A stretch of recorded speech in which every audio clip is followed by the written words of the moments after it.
Welcome in, everyone, to another edition of the NFL Bully the board meeting. As always, the gang's back together. Kevin, Seth, and Steve with you. It's the end of the regular season.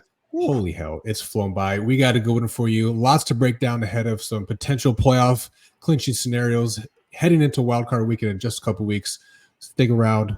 Here we go. Give a damn about a hater when I feel like it. Not today, not today, not today, not tomorrow. Get out my way, please. I'm trying to get paid. Not today, not today. 17 weeks in the books. Week Crazy. 18 is upon us. It is absolutely wild stuff. Wild. We appreciate collectively everyone who has tuned in for 1, 2, 5, or all of these board meetings over the course of the season. Really has meant a lot. It's one of the reasons why we continue to do it for the people, if you will. So love of the game. Thank you to everyone. Love of the game, baby. Appreciate everyone who has been following along with us. As always, don't forget to give us a like on the video, hit subscribe to the channel. We will continue to churn out hopefully valuable and entertaining content for you guys all throughout the course of the playoffs.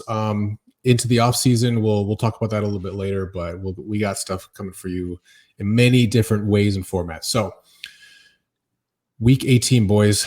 Okay, I wasn't here last week. I tuned into you guys. I recorded the live session, which was dope. Glad you guys got to do that. But it was a weird, wild weekend. You had referee controversies. You had playoff clinching scenarios. You had teams getting blown out, upsets. Like, it was wild. So, heading into last week of the season, Seth, let me start with you. What's the one thing you're looking forward to most coming into week 18 based on what's transpired so far? Week 18, I'm excited to finally just I feel like this is the better weekend, like where you got to go deep in the bag as far as forecasting. Like, you got all these quarterbacks maybe going to start, maybe not going to start. Some of the starters are going to start, but some of them are, they're only going to play one drive. So it's like forecasting it is kind of a nightmare. So I'm kind of just excited to see okay, what do we get right? What do we not get right? Just because it's such a challenge.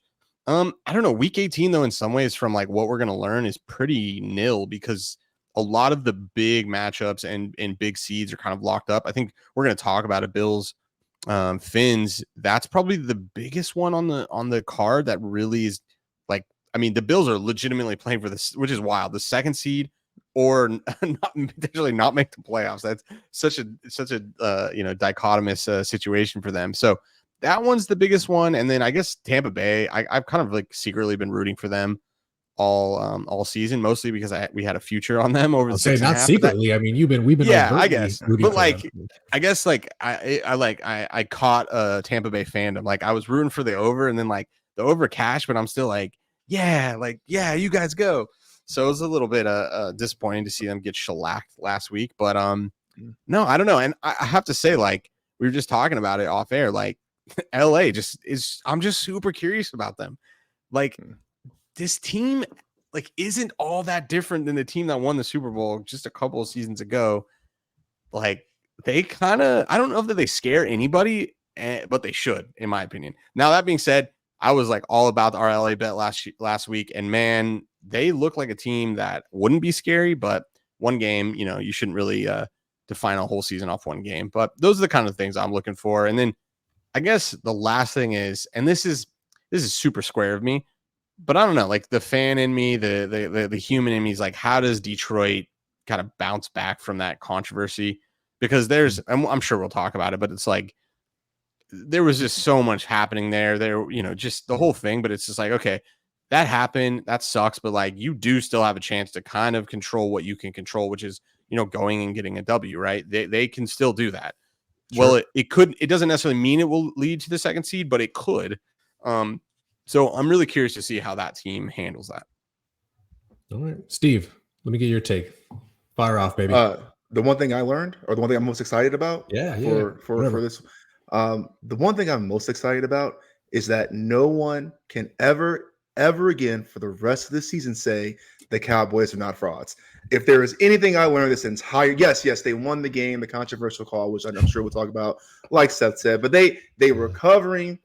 I endorse them, and they got the late touchdown, and all they had to do was keep the Lions out of the end zone, and they couldn't do it. But more importantly, you know, I have joked about that, but it does open some eyes to me because the Cowboys were really Miami's only great win, you know, going into the back half of the season, and they got shellacked by Baltimore. And so, sort of the transitive property, if I'm calling the Cowboys trash, which I am, America, then I got to take a hard look at the Dolphins. And I say that is, you know, we have the Fins future. Yeah.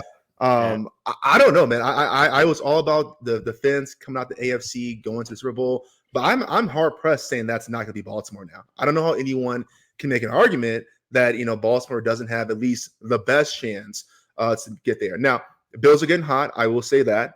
That's a team I'm definitely. They're the AFC version of the Rams for me in terms of a team that could do some damage that I don't want to play, who may not have a great record. But the last thing I want to talk about real quick is the Eagles. I mean, Seth, you're right. You know, the biggest sort of dramatic finish is Bills. You know, will they get in or not as terms of 2-seed or bust? But the Eagles are looking at 2-seed or wild card. But the slide, I mean, the slide has been ridiculous here. Defensively, it's been really poor. Yeah, and I don't really know if there's any team I feel comfortable saying the Eagles will be in the playoffs, right? I mean, like no matter where they stack up, I'm not really sure. I'm projecting the Eagles to go past the first round. So I mean, I'm looking forward to it. Great slate of games going on. I love the NFL did with the scheduling. All the games that matter are being played at the same time for the most part. It's going to be a hell of a Sunday and Saturday. Yeah, shout out. It will be. And hey, come on. You guys need to give some credit where credit is due. Not saying you did this maliciously, but shout out to the deserving man, the comeback player of the year, Joe Flacco. Give the man his flowers. And the Browns, come on. Listen. Dude, I ain't giving this man anything but shit ass flowers. I got a take for you here. Browns first round exit. First round exit. No matter. Wait, is there playoffs? Is there a matchup already set? They're the second seed, I believe, the number 2 seed in the AFC. I think they play the Jacksonville Jaguars or Tampa Bay. Okay. No, it's Houston or Jacksonville. Okay. Go look. Go. Can we here? Are we? I think I can. Or if someone can drive us to the quarterback EPA scale here. This guy's getting just glazed like a donut, and he's got a below average EPA. I mean, he literally, that second half against the Jets, I mean, that was abysmal. Yes, he had a great first half, but I don't even think he completed a pass in that second half. I mean, you play the elite teams in the NFL, it ain't gonna go well. I really am calling for first round. I mean, especially if they play Houston. Jacksonville's kind of on the slide. We're not sure about injury there with Trevor Lawrence and stuff like that. But if they play Houston, I definitely think they can lose. And then if they make the second round, they're getting bounced for sure. Man. And I think these words: Joe Flacco ain't him. He ain't him.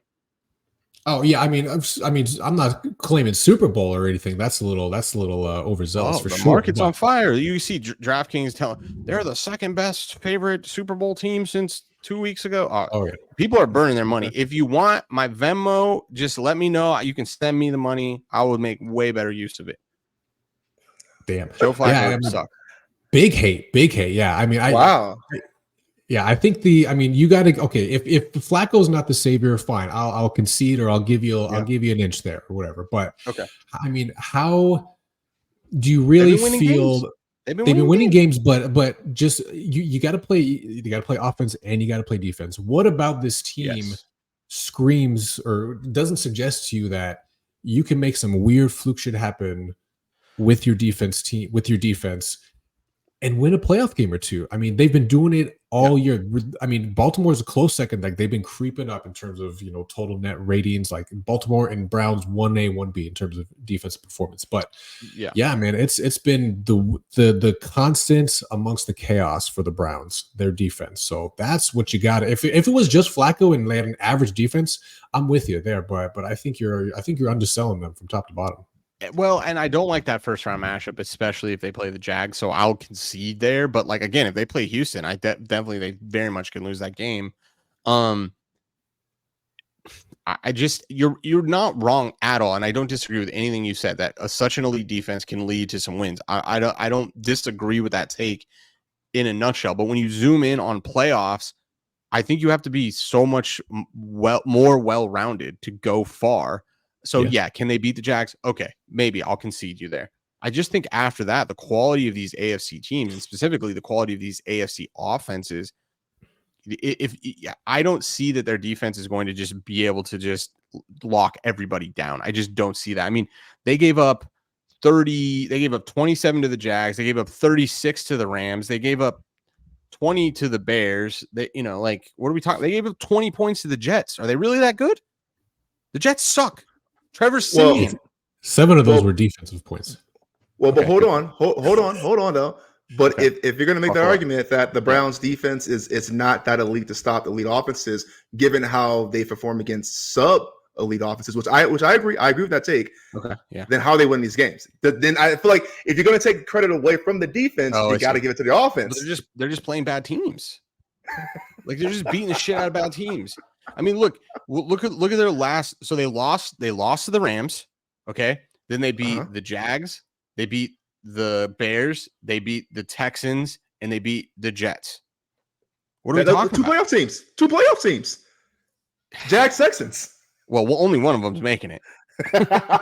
so I'll give you 1.5 playoff teams. I don't know. I just the bigger point for me is Joe Flacco is not the savior. He's not balling out. Where's Cam Newton talking all this shit? He's talking all this shit on Purdy. Can I get some Joe Flacco hate? He's telling me Purdy's a game manager. Then what is Flacco? If Purdy is a game manager, then Joe Flacco is the district manager of NFL quarterbacking, because this guy is just doing the bare minimum. I mean, you can see I'll die on this. I'll die on this hill. I'm going down with the shit. I will give a random person in our comments $100 if they make it past the second round of the playoffs. So win wild card and then win the divisional. No. That'll be the divisional, right? They'll lose in the second round. They won't make it past there. So I'll give them. They can beat the Jags and Texans only because they literally beat both of these teams. So it's a pretty absurd take on my end to say that they'll guarantee to lose. But whoever they play in that second round, there's no way. There's no way they make it out. $100. Man of my word. I'm probably just going to go in our comments now and comment anonymously. I mean, it's scarce down there. So it's somebody literally. This could be one person in those comments. So I'm a man of my word. All right. No. To clarify, you mean our YouTube comments, right? Yeah, YouTube comments. Yeah. Okay. All right. I'm gonna. There's too many people. I'm gonna make a FoodTube. They got Finsta accounts. I'm got FoodTube accounts. Yeah. Oh, man. They're all gonna be username Joe Flacco's the best. 01, 02, 03. I just don't see it. I mean, that's my ultimate take here. Obviously, there's a little bit of tongue in cheek. Yeah, fair. I just stand by the $100. If it happens, I'll gladly pay it. But I just think that this team is like they're getting looked at like they're doing something incredible, and I think they're having about an average quarterback play that's beating up on below average teams. And you're right, their defense is above average, which is bailing them out in these spots. But I think once they get to the playoffs, that's a lot harder to sustain. Okay, well, you didn't like my first option. How about let me switch to the NFC real quick for another guy, not comeback player of the year, but if you want to maybe argue for borderline elite, at least top 10, how about the Packers, Jordan Love, and the way he's been performing? I'll let Steve take this. I know the guy's a bum. What do you mean? A bomb is a bomb. What? The guy's a bomb. Come on. I'll take Flacco. Usernames. I'll take Flacco over Love. Yeah. Listen. If the Packers make it to the playoffs, $100 to any commenter, they go past no, man. I think Love's been playing okay, but I definitely not comeback player of the year. Definitely not any sort of accolades. No. What is he done? Is he eligible for comeback player of the year? No. I misspoke. I'm saying not quite comeback player of the year, but he's a guy who you could be considered to be elite or performing far better than at least I expected him to. But why though? I guess so. Here's what I will say: of all my Packer hating, and we'll talk about it in a little bit, right? What I do have to give them credit for is they have a good system of benching rookies for 4 to 5 years, developing them, and then letting them play. Right? We saw just from Favre to Rodgers to Love. Right? At this point, if the dude's not a top 15, if dude's not a top 12 quarterback in the league, what was the point? That dude has had everything sort of built for him to lead this offense, and to not do it, quite frankly, that's the bare minimum. So no, I'm not really giving him a lot of credit. I think he's a good quarterback. I'm not trying to take anything away from Jordan Love, but he's not I wouldn't put him in my top 10, put it like that. I mean, at any given point in time, especially this year, 2/3 of the league is looking for a franchise quarterback. They don't have their guy. Are you guys ready to say that the Packers don't have their guy in Jordan Love? I wouldn't say that they don't have their guy. I would say it definitely lean towards they probably have their guy. They probably have their guy. He's got some weird games though. He's got some weird games we got to address. No one's infallible, especially not the least of Jordan Love, of course. No, but I mean, you look at any of the major metrics that we track, or that a lot of the efficiency metrics, total EPA, passing EPA, average depth of target, volatility, whatever, he's top 10 across the board. So Steve, this guy, like, it's a cognitive dissonance thing. Like what I perceive and what my mental model tells me about Jordan Love does not fully match up with how actually efficient and well he's performing. Yeah. So I think he's hold on. So but hold on though. So if you want to talk about that, so I guess let's look at it not so isolated, right? So yeah, you can look at stats, right? And obviously that's what we do here, and let's try to have an objective base to it. But just looking at this, let's look at the EPA play, the volatility chart here, right? So you see where Jordan Love is. He is in that sort of quasi elite, right? Above average EPA, and pretty standard. Yeah. He's almost right there. He's just a little too volatile. But he's more efficient than Lamar Jackson. You telling me you would have Lamar or Jordan Love as your franchise quarterback over Lamar Jackson, MVP frontrunner Lamar Jackson? That's not at all what I said. You're putting words in my mouth. Are you saying? No. But he's top 10. He's top 10 in these comments or these statistics. Yeah, right. I guess top 10 in number one though. That's nine people in between. Yeah. Well, I guess my point being is like I give credit where credit is due here, but you're telling me he's a top 10 quarterback all around this year. I'm saying top 10 this year. He is. Yeah, no. I would say I can come up with 10 quarterbacks you'd rather have on your team than Jordan Love. But 10 that are playing this year or have played. Don't count Burrow. Yeah, don't count Burrow in there. Don't count Burrow in there because he's injured. Don't count. Well, I'm gonna put you on the spot. Let's name. All right, Brock Purdy. Yeah. Okay. CJ Stroud. No, I don't know that I would. That's not 100%. I'd rather. No. This year, we're just judging off this year, right? Okay. Right. Okay. But I'd still say that's marginal. That is not a slam dunk, like for sure. But okay. All right. I'll give it to you. All right. Tua. Yes. Okay. Jalen. No. Fuck. Jalen Hurts. Yes. Okay. I agree. Disagree. I think here's what I down to earth. Yeah, here's one I would say this one I expect you to disagree. Dak. I don't like Dak. I don't like this Dak. Year. I would rather have Dak. Yeah, give me Dak. Right. Josh Allen. Yeah, Josh Allen. Okay. Yeah. Right. Okay. Right. Okay. Yes. Now are we gonna? Now he just got hurt though. So Justin Herbert, does he count? Because he got hurt a couple weeks ago. We're not counting Burrow. I think I'd rather have Love than Justin Herbert. Really? Ooh, see, I'm a Herbert homer kind of in a weird way. So, what is he? Yeah, Mahomes. Yeah, no shit. Mahomes, of course. Yeah. Okay. Matt Stafford. Until last week, but yeah. I forgot where we're at right now. I don't know. You've been naming them though. You got like some in the clip. It sounds like you got some in the clip, but we don't have consensus on all of them though. So that's debate. Would you rather have Geno Smith or Jordan Love? Yeah, rather be overrated or underpaid, or a Packer. Okay, no, but yeah. Anyway, you got one guy on one side on the AFC who, maybe is getting maybe a little bit too much flowers, and at least in my opinion, one guy on the other side who's not getting enough. But we'll see what happens. The Packers have to win this week, in order to keep their season alive. So we'll talk about that matchup here in a little bit. But anything else you guys want to break down from the conference standpoints before we get into some matchup stuff? Yeah, I want to get your guys' thoughts on the Detroit ending with Dallas. Like, obviously it's I don't know, what are the thoughts? I mean, obviously as people that we run a social media aspect of things, I'm sure you guys are hearing it, like I'm hearing it on the lives and the comments, like rigged, it's all rigged. It's insane. It's insane. But yeah, I want to get your guys' thoughts. Yeah, I mean, go ahead, Kevin. All right.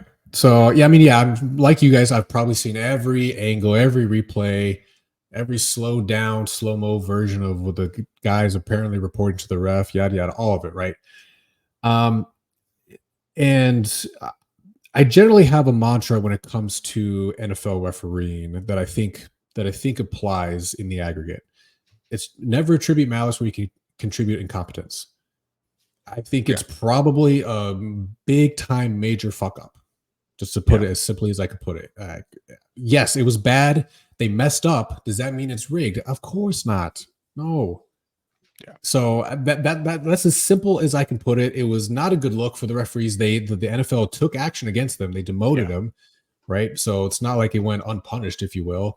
And it was a flat out error, mistake. And here's the one thing that I don't understand about the rigged element or conspiracy theorists about this. If you actually were a referee who did want to rig or throw a game, whatever, what's the one thing that you would not or should not do? At least you should not draw attention to yourself. I would imagine you should not draw attention, make an absolutely controversial call in the most hyped moment, last second play of the game, where everyone's going to be scrutinizing it. You do it in the second quarter when there's 14 minutes left and no one's paying attention because there's so much game left that call doesn't matter, right? So none of that makes any real sense to me, and I think you guys either. So that's my general take on it. Yeah, well, and I think too. I mean, I completely agree. Like, since when do we stop thinking incompetence was a thing? I mean, how many times do you say, "Oh man, that ref blew that call. That ref blew that call"?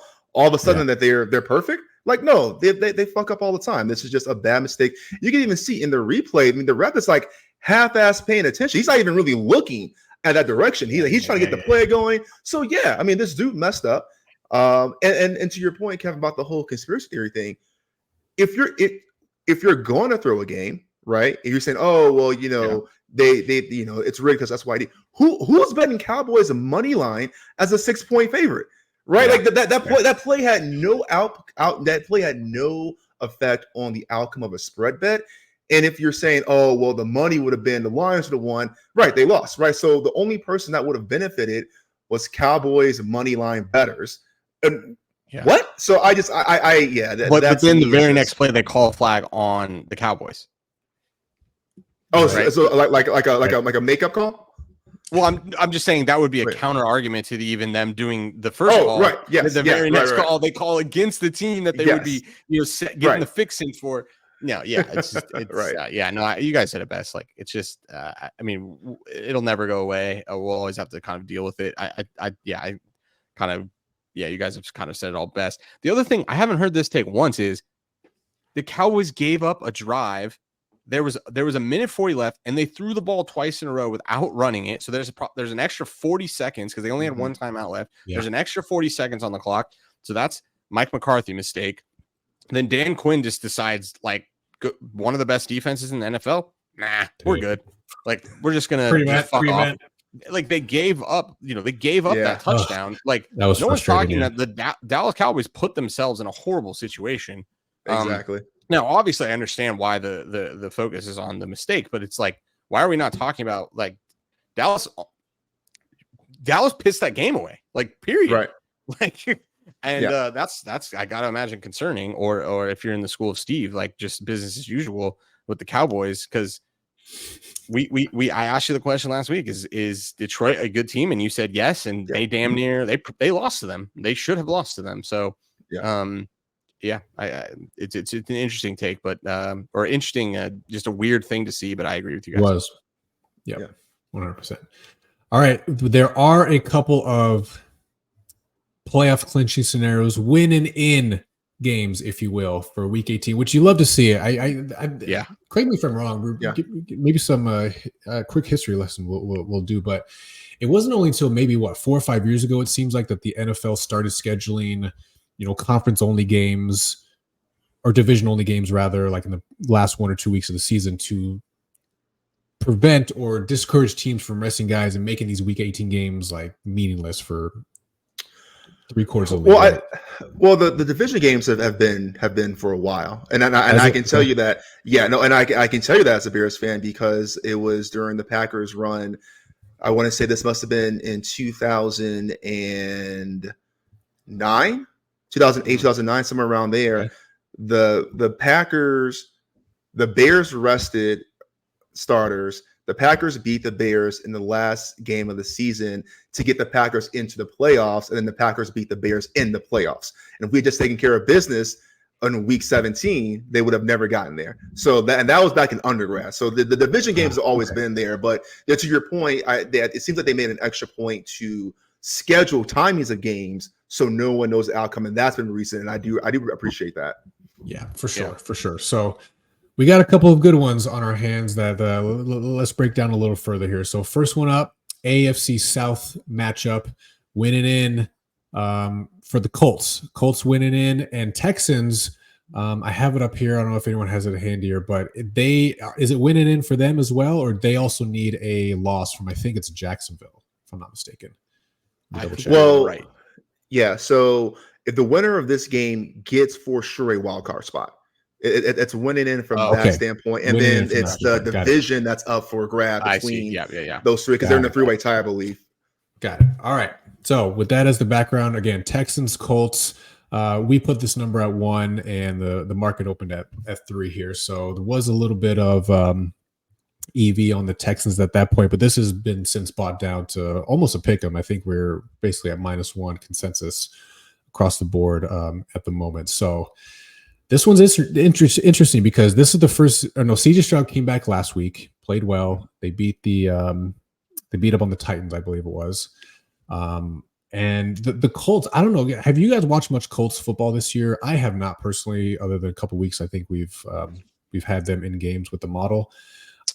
What's your guys' sense of this game? Because my mental model of it, without again understanding how this Colts team operates, really likes the Texans to come out of this one.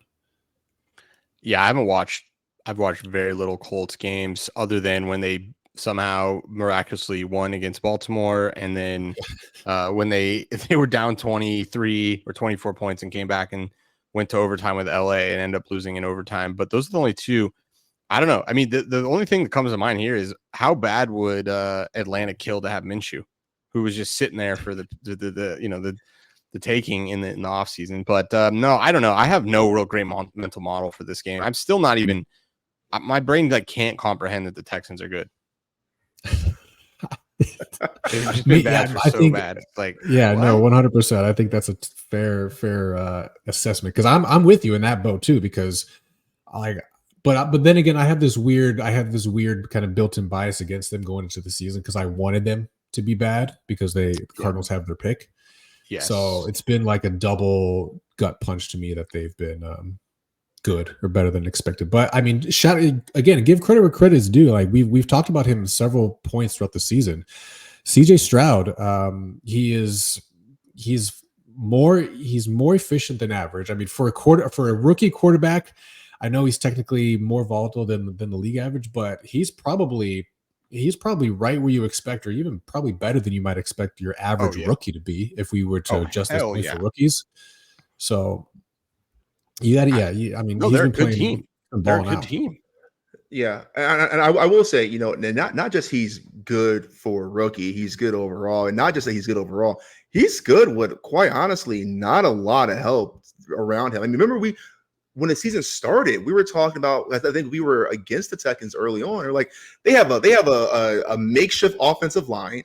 They had at that point relatively unknown receiver core. Like what was in the backfield? There was really nothing around them.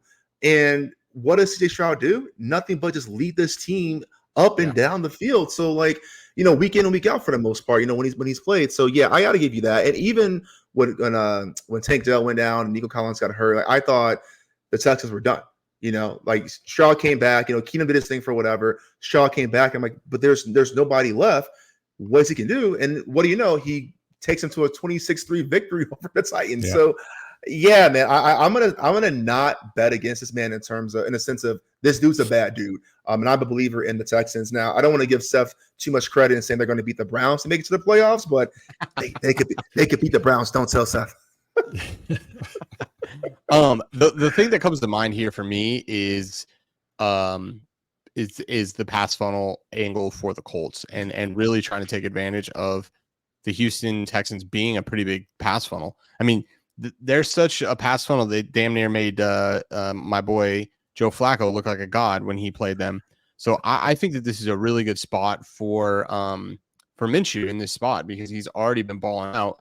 And so I'm really looking to get some money in on that because I think actually it's weird. Yep, it is EV and there's pretty good value. Points bet over 21.5.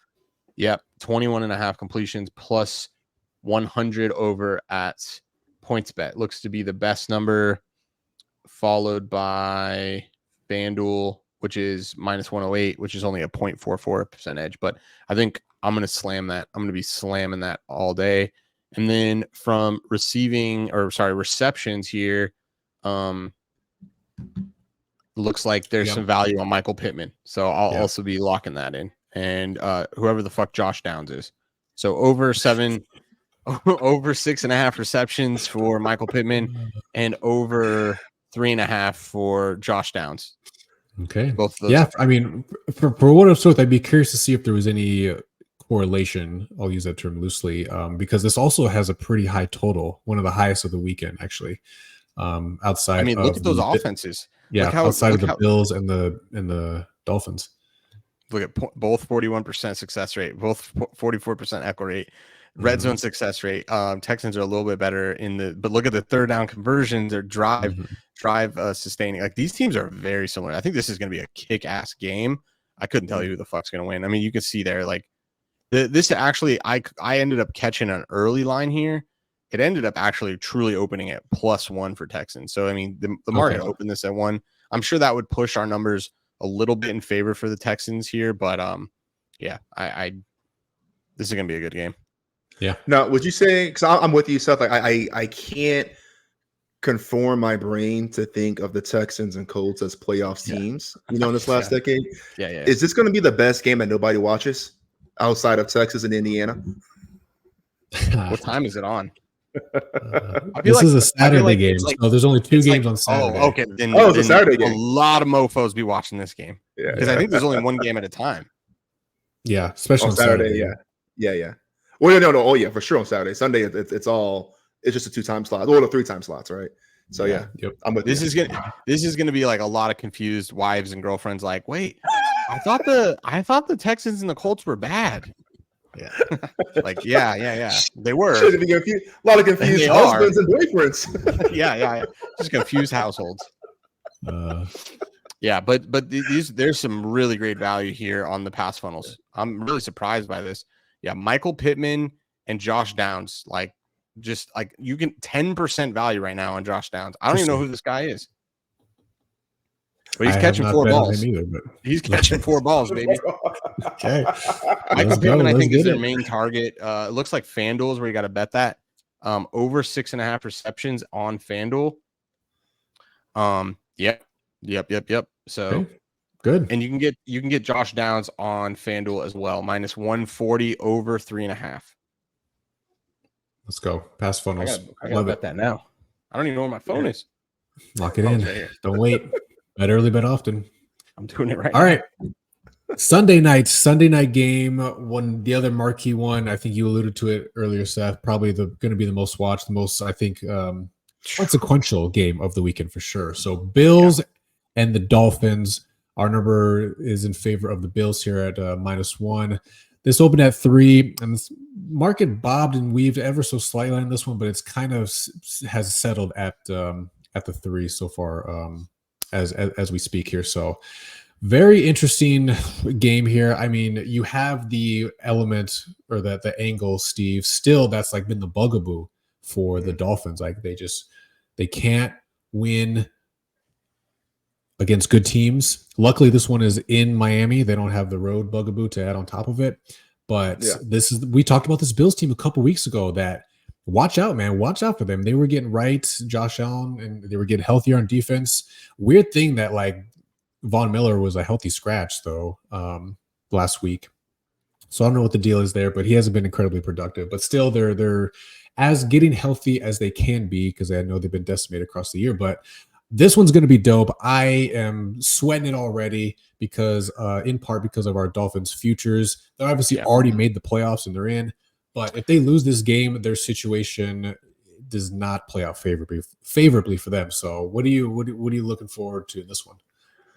Yeah, I'm actually glad this isn't a 4% threshold bet because I want no part of the Dolphins on this one. So, I mean, and not just for what you mentioned with the good teams, but I think it is very real. We've seen that go out throughout this year. But, speaking of being healthy, the Dolphins, injury to Waddle, Bradley Chubb tore his ACL, big part of the defense there. So, I mean, you're going to need all hands on deck to get to this Bills team that's surging at the right time. And quite frankly, I don't think Miami's up to the task. And this is one where, the Bills got to have it. So if the Dolphins lose, they're still in, like you mentioned. If the Bills lose, they're not necessarily eliminated, but they need, I think, the Steelers or the Jags to lose as well. Or I think the Texans Colts game to end in a tie. So like they have a pathway, but they need help, right? Which is never a good feeling in week 18. No. So listen, I'm not going to do the angle plays about which team wants it more. It's professional football. It's a divisional game. These guys want to beat each other. But I'm just saying, right now, the cards are stacked against the Dolphins, who have just proven to not be able to hang with the big teams. And if the Bills win the AFC East, I'm with you, Kev. I'm getting real concerned about those Fins' future. So that's kind of where I stand. Yep. Yeah. And the other thing here, too, is question mark from both these quarterbacks as far as injuries. Both these guys got banged up in week 17. And so what are we getting there? Allen, just as questionable, not questionable to play, but just like, what are we going to get out of them? This defense has come alive in the last couple of weeks, getting back healthy, but perplexing enough, this offense has regressed in the last couple of weeks. Stephon Diggs is not getting nearly as many. He's not on the field. He's not running as many plays that he was earlier in the season. So there's something going on there. Now, that being said, it's really difficult to forecast this game as far as wanting to back the Fins. But I think what you're praying for, I hate to tell you, Steve, is you're hoping that someone bets at 3.5 so you can grab, or the 3 to get a 3.5, and you get a Fins plus 3.5. I think that probably is actually a good bet, even though it feels really gross. But I don't know how, as shaky as things feel, I don't know how I can't find the oomph or even a reason analytically to be a Bills backer. Yes, I understand it feels like the house is caving in, but that's a lot of narrative based stuff. I mean, this team, yes, got the shit kicked out of them against the Ravens, but that's potentially the best team in the league, right? And then before that, though, they went and they did their thing against Dak and the Cowboys, and that was a good, hard fought game. So I mean, both of these situations are a little tough, but I'm hoping we can get a 3.5, and I think it's a slam dunk bet if you can get a plus 3.5 Fins here, and we'll see what the Bills can do. But I see a lot of regression defensively for this team, offensively for this team in the Bills. I guess my one question to you about trying to find a way to support the Bills is, for me, I guess what I draw down to is what is the big difference between this Bills-Dolphins matchup now, given everything we know, and the Bills-Dolphins matchup 2 months ago where they got their shit kicked in by the Bills. And the game the model called, right? And the game the model called all the way. Well, home field advantage, right? That's one big difference, right? Big difference. The game was at Buffalo. This will be in Miami. One big counterpoint or point in your direction is Waddle won't be playing this game, so that'd probably be a reason to think it might go that way again. But I mean, beating a team more than once is hard in the NFL, especially as a team that is very talented offensively. And when we're talking about teams that, struggle with, I can't imagine that they take nothing away from playing Dallas and the Ravens back to back and going 50-50 in those games. Yeah. Like, you can't tell me they can't take something away offensively to say, okay, well, we did this well here, but we struggled with this here. What are the Bills going to throw at them that both of those defenses didn't throw at them? I'm struggling to find that answer. Both of those defenses are better than the Bills. So I think having those two games precede this helps your game planning, right? Because you just game planned for two of the best offenses. And this is one of the best offenses in the league. So it sucks to not have Waddle. I mean, I think that's obviously a big hit, but you still have Hill. And you still have, I think Mostert's going to play in this game. I don't know. I think this is, to me, just playing the numbers. Like 3, you could see the Bills winning by 3 all day. The 3.5 is just where you pick up value. I mean, you can see there's already a little bit of value there, and then also, right, like personally, I'm sitting in a bit of a unique situation. We talked about a couple weeks ago. I had the Fins to win the AFC East plus 300. I cashed one of those out. So I was already able to lock up the profit and cover both the tickets now, albeit a small profit. But basically, I'm sitting here today with a plus 300 money line for Fins. So I'll take that all day, right? Oh, so sure. This is, it's harder for me to not, 3.5. I mean, it's just playing the numbers. You see it 3.5. I think it's a really good bet. I'll be betting it. Christmas came early or late. Yeah, if it does cross that, I'll be with you. I don't think it's going to, but it probably won't. It probably won't, but you never know. Market can. Chris is about to flip this to 2.5. I mean, you can see the pressure there. So Well, but maybe the market does some wild shit. Yeah, for sure. It could be a head fake. You never know. Could be a head fake. All right, that's one. I'm really looking forward to this one. That'll be a great nightcap Sunday night, and then I think that game will be really good too. Honestly, let's hope it's a good game. I thought that about the Ravens and the Fins game myself, so we'll see. Sure. Follows suit or not. Hey, we said there was a teeny weeny bit of value on the Ravens. There was. Yes, there was. Sure, there was. Okay. All right, we got to talk about it. Go, Pack, go. Dare I say? Not from a modeling perspective, though. However, we got the Bears and the Packers, though. Packers, we mentioned it earlier, need this game in order to get into the playoffs. So our number says it's 2 in favor of the Packers. This opened at 3, and I think it bobbed a bit, but it's now kind of settling at the 3 as well. Yeah, there was 4s. We didn't like. They just got eaten up like almost immediately. 4s and then 3.5s got eaten up, which would have been great bets, quite frankly. For sure, yeah. But at the current market, no value on either side from what our numbers put it at. But yeah, I mean, again, let's bring it back to the Jordan Love conversation. Like, but from the Bears' perspective, let me get your take real quick, Steve. Do they have any reason to sit guys out, Fields in particular, or is everyone balls to the wall in this one? No, absolutely not. No, let me stop you right there. This is a must-win game for Chicago. And let me tell you why. This is a must-win game for Chicago for one simple reason. It's Green Bay. And not that it's just Green Bay, and it's not because Fields is playing for a contract. It's not because Eberflus is playing for his coaching contract next year. It's because Green Bay has a chance to go to the playoffs. And there is no better feeling as a Chicago player, fan, or coach than keeping Green Bay out of the playoffs. You will not see a single starter rest. I guarantee you that. $200 in the comments if we get Fields. If Fields rests this game. Guarantee a bunch of usernames. But in all seriousness, no. I mean, this is the oldest rivalry. This is a rivalry to its core. And when you have, if the Packers had nothing to play for, and the Bears, maybe you entertain those conversations. But the Packers having something to play for, this is a playoff game for Chicago. And more seriously too, the Bears have been hot, right? I mean, the Bears have been playing like a team possessed the last few weeks. Now they gave up double-digit leads to the Browns and I believe the Lions, right? And those are their 2 losses in the last, I think, 5 games. Or 6 games or wherever it's been. But those are 2 good playoff teams. They're rebounding. And so what you're trying to do is keep momentum going. You're going to see the Bears' best effort. And now when it comes to the spread, right? I mean, 4, that too many. Plus 4 is too many, and the market agreed, right? And I agree. And that's me being biased, but it's me also looking at the numbers. So no, I think you're gonna get a competitive game here.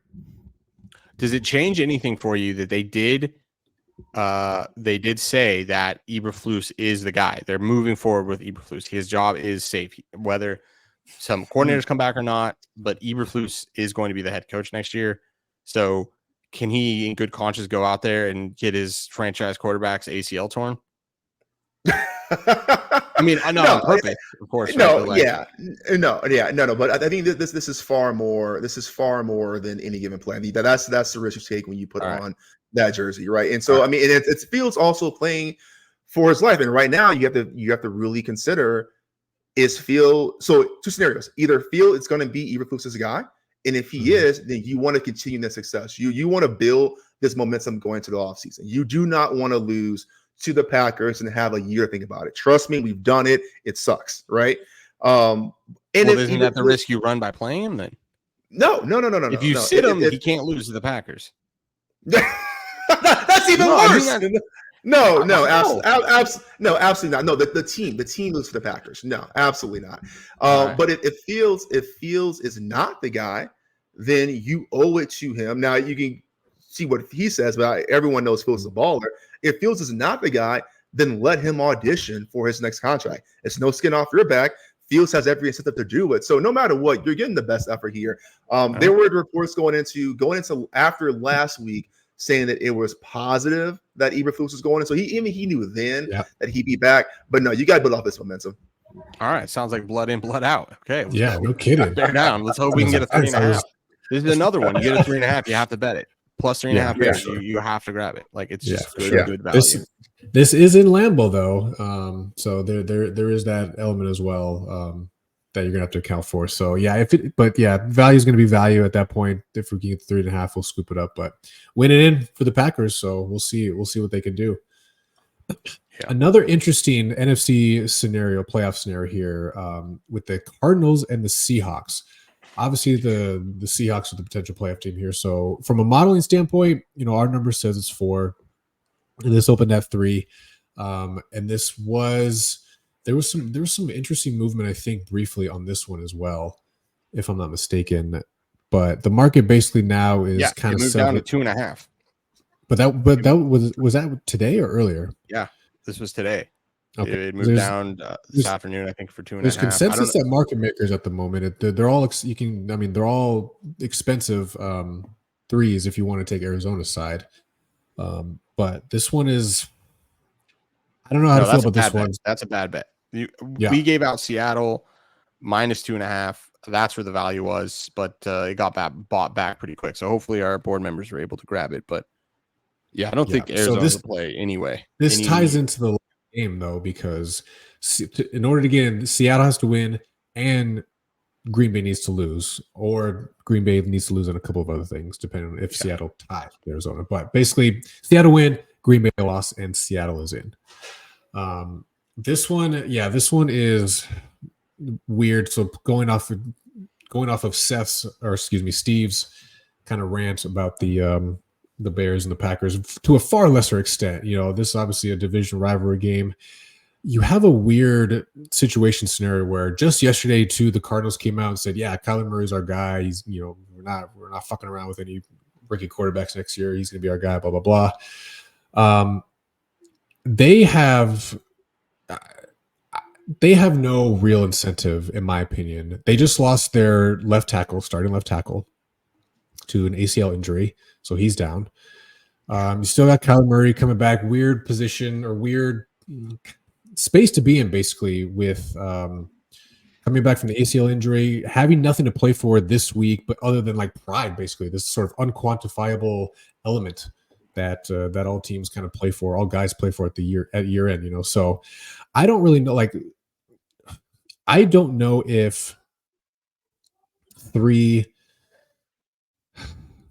is going to be enough, or even 3.5. I would, but then again, like recency bias, I felt that way about last game going against the Eagles and the Cardinals, and they just outright won that game. So this team has been an anomaly to me. They flip flop. It's hot and cold, type of thing. So hardcore stay, like in every sense of it, it's a stay away for me. I'm not touching this one. I think there's. I thought you grabbed a 2.5. Huh? I thought you grabbed a 2.5 for Seattle. Yeah. Is that what I bet 2.5. That shit's a goddamn good bet. Let's go. Yeah. Hey, can I just add to the record? Not only did you doubt them then against the Eagles, you said this exact same argument when we had the Cardinals against the Steelers, and they covered an outright won that game. So I just like both of these games. I don't know, Kev. Listen, Kev, you're famous. Hey, for the reverse use that jinx, as so your signal. Use that as a signal signal amongst the noise, okay? Yeah, listen, I don't know if you just if you can't comprehend the Cardinals or like because you're the reverse jinx god that you're just trying to do us a favor. I mean, I appreciate it, but yeah, no, 2.5 absolutely is a great bet. I'm sorry. Yeah, no, I don't know. Yeah, Seth, to your point earlier, I don't know what I was thinking or I was misremembering. I don't have them. Oh, damn! I couldn't get the 2.5. I'm sorry. It's because you didn't believe. But the market bought that. The market bought quickly back. Quickly. Yeah. I mean, I don't know. Actually no. There's some 2.5s. There's some 2.5 still. Is there? Minus 115 at FanDuel and minus 115 at DraftKings. So yeah, you can get it. It's expensive. Now you're gonna make me. But actually, bet Rivers minus 110. Ooh, lock it in. All right. This is minus 3 at all the market makers. Now it's expensive. It's a minus 120 plus 3 for Arizona, minus 114. But minus 120 at Chris. I don't know. It's a great bet. I mean, you just kind of made the argument for me. What do the Cardinals have to play for? They just lost their left tackle. That's huge. They haven't had anything to play for the past 3 weeks, though. And then to Steve's point, like it's fair. Mental modeling it out. You can't get a handle on this team. They divisional game. They win. Let's just say they win. They're in because the Packers game is at the same time. Do we know that it's at the same time? Okay, so as far as they're concerned, you're playing win. You're in. What is the most probable win? Field goal. Divisional game. I get it. It's tough. Blah blah blah. But like. I think 2.5. I think minus 2.5 is just a good bet. Whether it feels good or not is irrelevant. Yeah, very true. And you know what? It's a sort of a de facto home game for the Seahawks too, because they usually have make up 55% of the crowd in Arizona. Nice. Yeah, come here. So I was there. It's nice out there. It's nice out there. Yeah. my ass came back to cold ass Philadelphia. It's cold. It's cold. I can assure you. Yeah, for sure. So, all right, officially 2.5. Yeah, I'll probably begrudgingly take it. Yeah, bet Rivers. You can get it minus 110. Solid bet. Solid bet. Okay. It's about 8% value at 2.5. Is it really? That's crazy. If you make the number 4, 2.5. Yeah. Right. Moving through that 3 is a huge bump. Big implications this weekend for a bunch of different teams. So love that profit. All right. Let's take a look back, boys. Week 17 in the books. We were on the cusp. We just almost did it. Just getting teased left and right. Almost had almost had a good weekend become a great weekend. But yeah, you see here we went 3-2. Went 3-2 last weekend. Browns handled business. The Cardinals winning outright, and the Niners, I would say relatively sweat free, but that one felt pretty good, pretty comfortable most of the way through.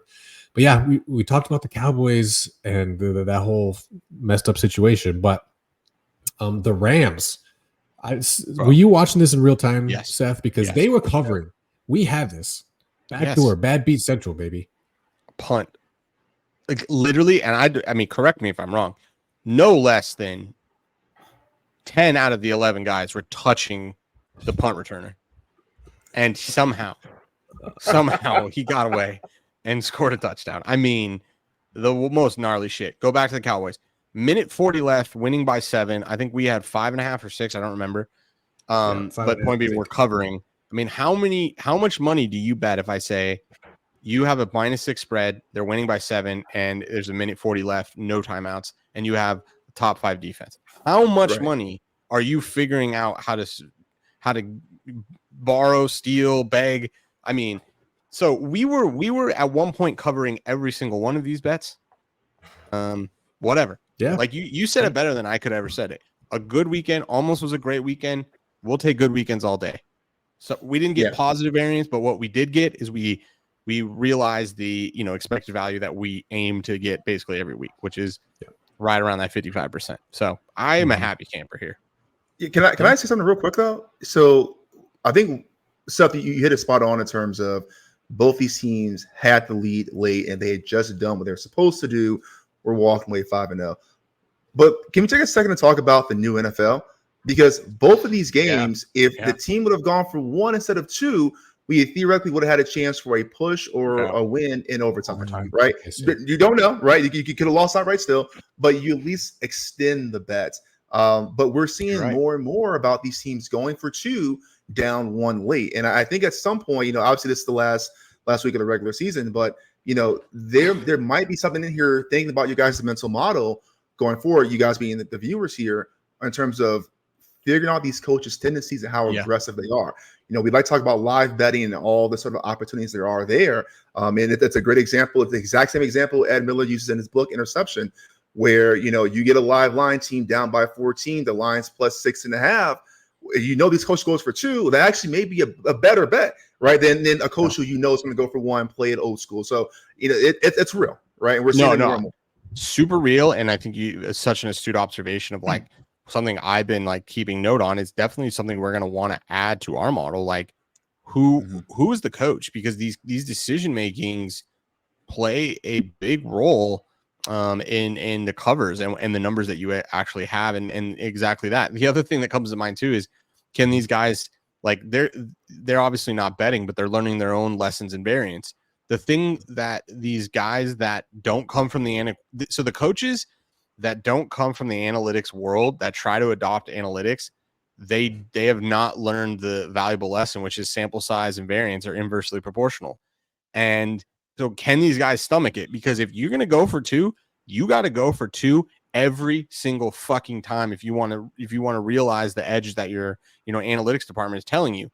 If you bob and weave, or you go for it 3 times and you only get it once and you go, fuck this, it's going to get to the old NFL real quick, because people aren't going to be able to survive that variance. So that's what also comes to mind to me is does something like even though the right answer is to go for 2, can coaches actually stomach long-term? Like we saw it twice. They both went for 2 and they both lost.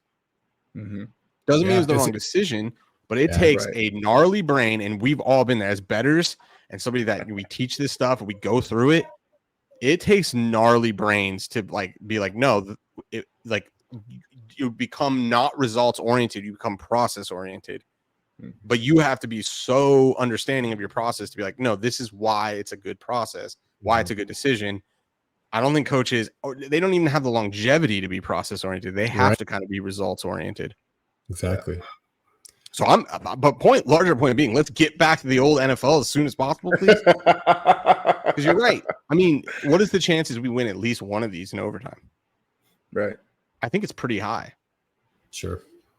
Well, shoulda, coulda, woulda. Again, not crying over spilt milk here. This was not no skin off our back. We saw a winning weekend. And then one other thing that we didn't officially give this out, but and I don't know if anyone else took it later in the week, because we had the Steelers became a play. I think it was at 4.5 is what the number I got it at, and then they just won outright at the Seahawks. So something we'll, I think, discuss a little more, discuss the nuances of it as in the offseason, like what and when becomes an official play for our model record. It gets so tricky we have to guard our public record very, very defensively, because basically we have to live and die by what we actually can produce, not shoulda, coulda, woulda. But because same idea. I ended up taking New England plus 15. That's just way too inflated. We made the number 11. Literally the first play of the game, they ran back a touchdown. I mean, so to your point, there are definitely situations when you're using a model where you can find late value, or there's certain situations, but like it's hard to communicate that effectively. And quite frankly, I think as a syndicate, we'll probably start betting those more. I don't know that we'll ever be able to give those out, to be honest. I don't, because we're just so much risk in it takes so much expertise to pinpoint these spots, in my opinion. And not that we're experts, but we are studying these markets, we're studying the numbers, we're running the numbers, like we're way more in tune with what's going on in the market. Like and we also have the benefit, if you want to call it that, of kind of understanding where the model that we use in its current form falls short. Right? Yeah. 100%. So yeah, no, I would agree. So like the nuance there is a little bit tougher to like give those out, but there's value. There's been a lot of value. I mean, if you go back and look at the card for the 1 through 3% value, the model has been on fire. It's probably in the 60% win rate. Now that's probably positive variance, but shit, if you did it, shout out to you. All right though, how about it? Week 18. I'm shaking in my boots. One more week in the books. Yeah. I mean, obviously we talked about the uncertainty going into this weekend, and as a modeler, as a forecaster, it's difficult, or I think it's one of the more difficult weekends to correctly identify value. Not that it's impossible, because people do it aplenty. There's no doubt 100%. About it. But here we go. Here's what the card looks like for this week here. So Lions, our number says it's 7, and it does assume Goff starts. And Dan Campbell was kind of on record saying full tilt or balls to the wall, whatever he said. Yeah. Starters are in, baby. Full octane. There we go. Yeah. There we go. And Mullins was confirmed to be the starter as well, which I was hoping we would maybe get the guy that they put in was it Jaron Hall last week? I mean, that guy looked like dog shit. He did not look good, yeah. But we're gonna get Mullins. This thing opened at 5. Sorry, you can lead us in. No, please. Okay. So the open at 5, and this thing got up to 5.5, and then got slammed on, like just WWE face slammed from 5.5 down to 3. Like, and we're talking within like 5 minutes. Yeah. So some pretty crazy respected money. There's no injury report. There's no anything like that. It was just literally pro money backing the shit out of Minnesota. So that really sucks because we're on the opposite side here. I don't know. I'm not everything. The only thing that scares me about this game is that we don't know the extent into which starters are going to play. Now, the one big thing here is that the Lions play before Philly and Dallas. And if Philly and Dallas lose, but the Lions win, they get the 2 seed. So they have to win. So like they have to control their own destiny there. So in that sense, it makes me feel like they're probably not going to sit starters. Like they probably going to play the whole game. Now, if they get up 30, then I don't know what happens. But like, I mean, I don't 30. People like. You're worried about a 5.5 if they're up 30. No, I don't know. No, go. I was going to say, remember that was the Lions Saints game we had a few weeks back. Oh. Yeah. So I mean, just never say never. Yeah, or last year we were on Minnesota and they literally had the biggest comeback of all time. I mean, I don't know. It's like it's almost like why even put so much brain power into it. We bet a 5. Sure. The shit moved way against us. It sucks. But to like, what are the reasons why you wouldn't bet it? Well, we know starters are going to play. That's been confirmed. We know that they have incentive to play. Okay, from then on, it's just all speculation. So I'm just like, it's just like for the love of the game kind of week. You just really got to come back to like the basics. Like the Eagles are the exact same thing. It feels so gross to bet them right here, but they have incentive to win. Yeah. They've been sliding, so there's like that dynamic to try to get right. Now, on the other side of that coin, the Giants defense actually looks pretty good, which may be the worst thing that the Eagles could run into. And Tyrod Taylor already was like slanging that thing 2 weeks ago. But to zoom out, this was a 14-point spread 2 weeks ago. Yeah. So what happened? This team got this team got 8 points worse. That's pretty gnarly. It is, yeah. And then just so everyone's clear, I'm going to read these off real quick so everyone knows the numbers that we got as well. So on the card, so yeah. So going down the list here, we got Lions -5.5, Philly -5.5, Baltimore +3.5, and then Seattle -2.5 are our numbers that we got here. So, those are all at -110. Correct, all -110 odds. Yes. So yeah, I mean, weird weekend again, just in terms of trying to quantify some of the uncertainty. But maybe the mantra is, don't overthink it too much. At least, if you have enough variables that you can control for, you're going to be able to identify value. So can I run this? And I want to say, no, you go first, Steve. I'll just say real quick, and correct if I'm wrong though, I just for the viewers' understanding, we did put a little bit of thought in this though, because if I correct if I'm wrong, Seth, but originally 49ers were a play, but they have locked up the number 1 seed, and so we have scratched that. Is that? Actually, I'm glad you asked. Okay, so we didn't talk about it. Our Prince, baby, he's back. Carson Wentz is starting for the LA Rams, baby, and I just ran the numbers before this meeting. That was assuming Matt Stafford would start, but they're saying Carson Wentz is going to start. The spread is -6 in favor of San Francisco, and that is assuming Sam Darnold starts. The reason we didn't bet San Francisco was just because that opened at 2.5, and boy, am I not exaggerating, that literally lasted for 5 minutes. The market gobbled that 2.5 up. And once you move through the 2.5 to the 3, we made it -4 in favor of San Francisco. Sure. There was no value. There is a little bit of value. There's literally 0.5% value on betting the -4 right now for San Francisco against Carson Wentz, if you so dare.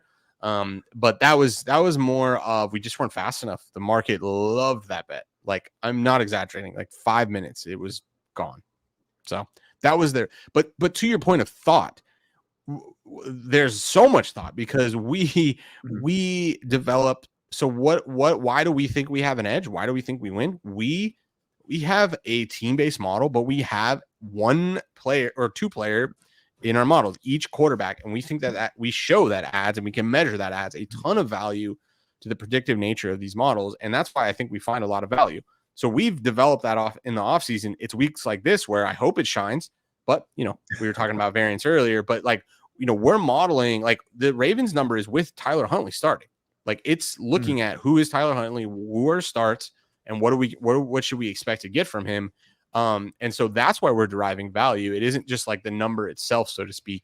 So the Ravens really are the only situational game we're betting on that is kind of the weird one where it's like, oh, well, why would you bet on them? And that was kind of the question I wanted to ask you guys. So, like, I wanted to run my bullshit meter. Like, does it go off when I say this? The reason I'm super excited to bet the Ravens with Tyler Huntley and probably going to sit other starters is the Ravens culture when it comes to preseason. They clearly make it a point that it's very important to win games. They don't give a shit that they're preseason games. They're going out with their guys that are going to play, and they have game plans to win. And they've gone on the record saying we're going to win. So it's not just speculation. So although we're not going to get their number one, spot here or, number ones around, I'm sure we're going to see number ones play a little bit. We know we're not going to see Lamar, but with Tyler Huntley, I still think we potentially could see an upset with a good game plan. Yeah, I do like that approach. I think if you would have stopped originally and just said, oh, some guys aren't playing, but these teams just kind of want to win, my bullshit meter would have went up a little bit. But I think you said it so precisely. This team, because what was it, 24 preseason games in a row they won? Like, this team cares. Oh, this team gives a shit about that. I think it's like 29 or something. Yeah. It's 29. Okay. Yeah, no, this team absolutely cares. It's a culture of winning. And just like the Bears-Packers, this is a team who hates the Steelers, right? Yeah. And so if the Ravens, even though the Ravens don't have anything to play for, they do in a sense of they can keep the Steelers out of the playoffs. So, yeah, I think, again, not to do too much speculation to your point, But yeah, no, there's a lot to play for here. And I think one of the things I want to say real quick, and to your point, Seth, and kind of going against the counter argument of, oh, well, they're resting starters, so why would you even play that? This goes into the thought, you assume that there is a somewhat downgrade between starter and backup. That's why they're starter and backup in the overall sense.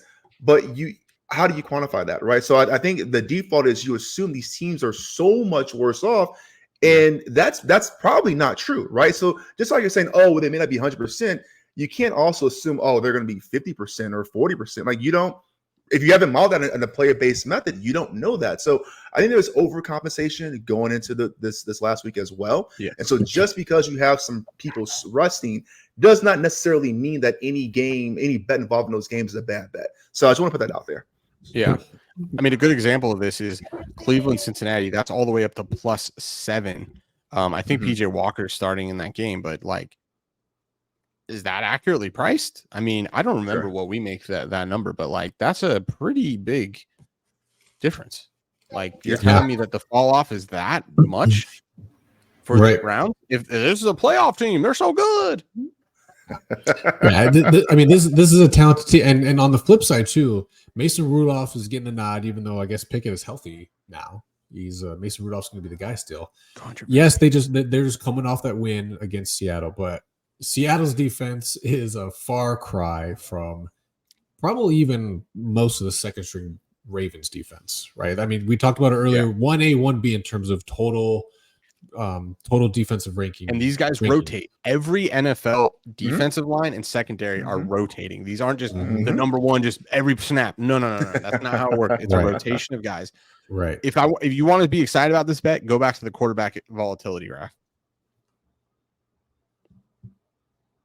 You're gonna look at Mason Rudolph.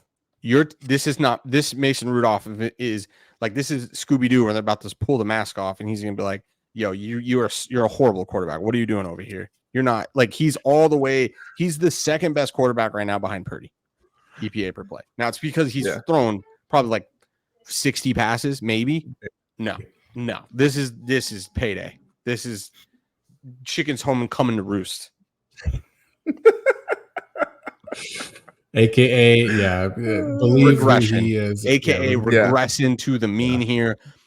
Mason Rudolph, that ain't Mason Rudolph. That is some 2023 version of Mason Rudolph. No more in 2024. This thing is getting to get bad.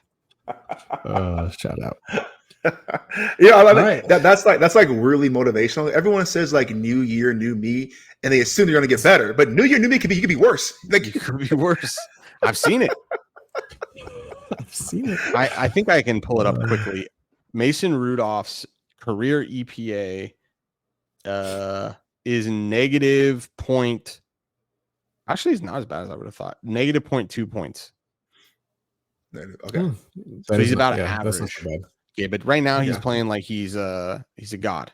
No, not happening. Let's bring it back down. Way back.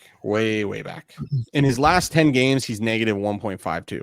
That's what I'm expecting from him. Yeah, I'm expecting that kind of play. Okay. Yeah. All right. We haven't talked about it every week for the past several weeks, but with only 1 week left in the season, feels like it's a good time to just what a stressful way to make money.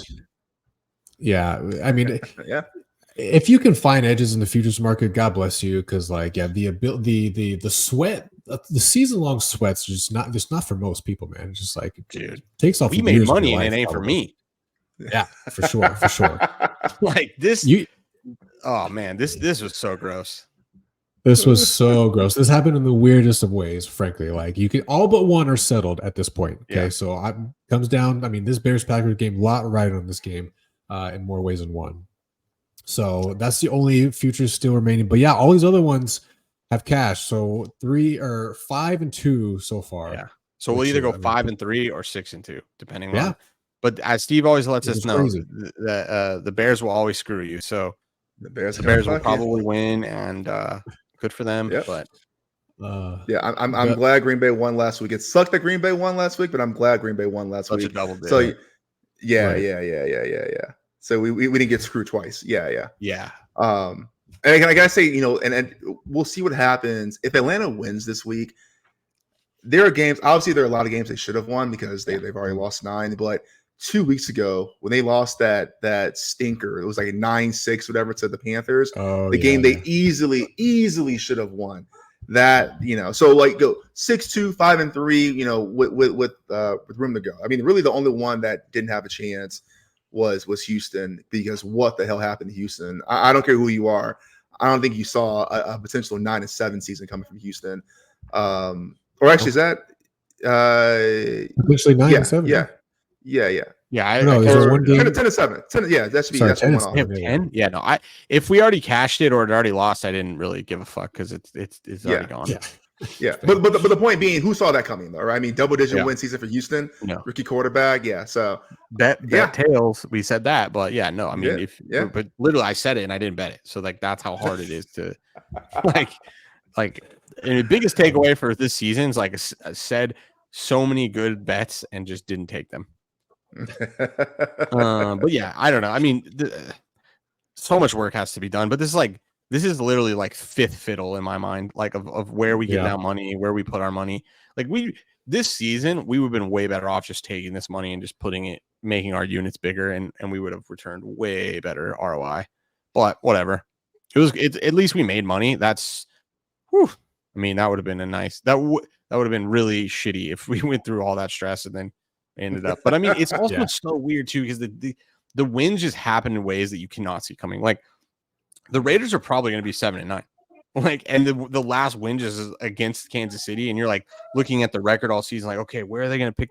No, they're definitely going to lose that one. They're going to have to get. It's like it's such a waste of time to do, because like they're either going to get the shit or they're not. But like to try to pick out which ones are going to be, it's just such a bad. I mean, that one, and then the Browns one too is probably the most absolutely astounding one. Like, talk about a roller coaster. 4 different quarterbacks, all the injuries.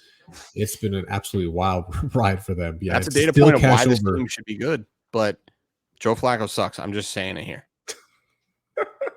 Well, you said it. Oh, keep saying it. I'll be sure to. I'll be sure to, as soon as this is uploaded, be on the comments about the. Let me know. Venmo, Cash App, what you got? Zelle, I got you. Make it happen, man. I don't know. Yes. All right, boys. Yeah, I'm it's gonna be a good weekend. Yeah, again, lots playoffs are finally here. So when that comes, we'll run the numbers again, and the frequency of picks and everything just by virtue of volume. Obviously dwindles down because there's far less games, so it's harder to realize the volume that we have all season long with it. Obviously, so we'll see what happens though. We'll run the numbers, and we'll be doing some shows for sure for NFL playoffs as well. So yeah, I don't think it'll be it'll probably be less than 10, but more than 1.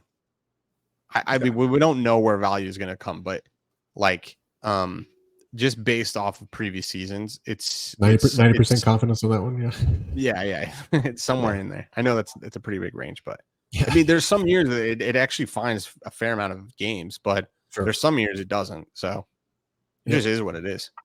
You never know till you know. So, all right, that will do it for us. That is officially the last regular season board meeting for us, boys. So. Again, it's been real. We'll have more coming up for you guys. Appreciate y'all being with us this whole time. We'll be back next week for some playoff talk, playoff efficiency breakdown, playoff matchups. We got it all for you. So until then, good luck. Good night. We're out.